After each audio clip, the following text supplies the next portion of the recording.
I want to assure watu wa Kerio Valley na watu wa Marakwet hapa na watu wa Elgeyo Marakwet ya kwamba hamtawachwa mpaka hii kazi iishe completely.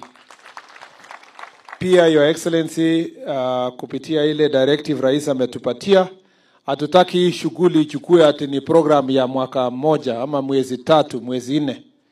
Tunataka tuhakikishe kwamba hao wameshughulikiwa 1 month, accounts imefungwa na kila mtu amerudi kwake. Hakuna hii shughuli ya kukaa tena kusema tuko na IDPs, tuko sijui na landslide victims, tuko na nini, kwa sababu hiyo ndio ina breed kind of some business hapa yenye haisaidii kitu.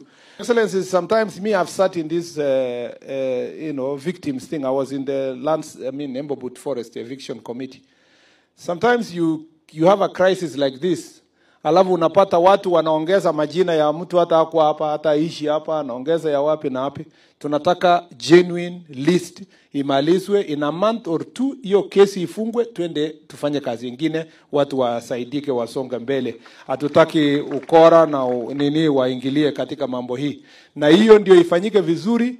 Program kama hii lazima ikuwe na viongozi.